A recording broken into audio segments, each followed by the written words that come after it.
নমস্কার, আমি বাংলার মামাটি মানুষকে অনেক আমার প্রণাম, সালাম, জোহার এবং জয় জিনেন্দ্র। আমি সবকিছু জানাচ্ছি। সত শ্রী আকাল জি। আপনারা সকলে ভালো থাকুন, সুস্থ থাকুন। আপনাদের প্রতি আমরা খুব কৃতজ্ঞ।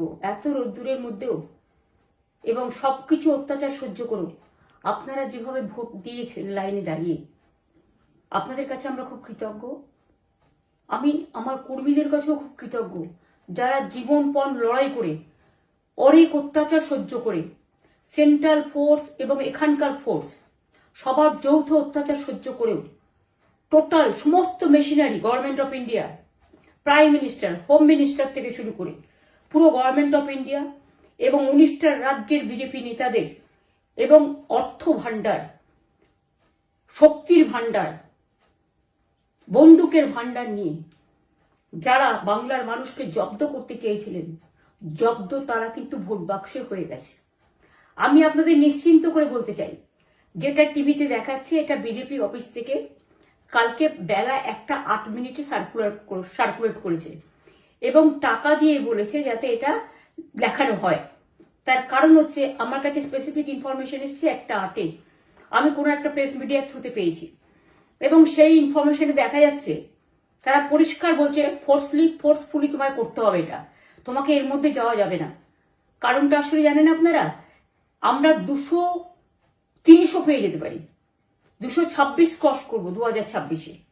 মানুষ যে বিপুলভাবে ভোট দিয়েছে, আমার তাদের প্রতি পুরো ভরসা, বিশ্বাস, আস্থা আছে।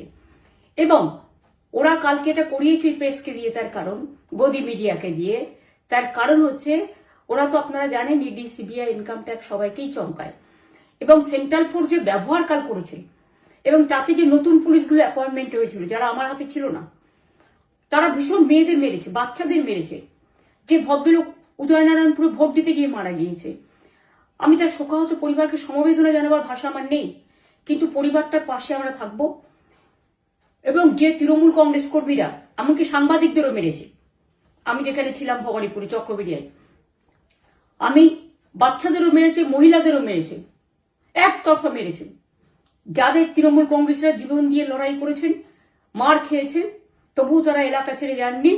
অনেককে ইচ্ছে করে অ্যারেস্টও করা হয়েছে যাতে তারা এজেন্ট হিসেবে কাজ করতে না পারে।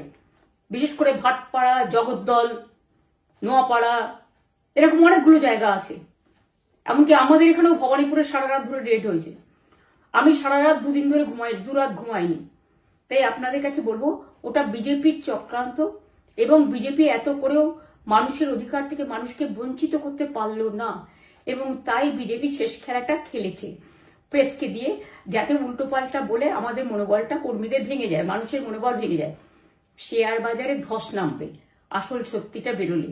সেই জন্য শেয়ার মার্কেটকে সান্ত্বনা দিতে গিয়ে, এটা আমার কাছে স্পেসিফিক খবর আছে, এইটা করেছে। এবং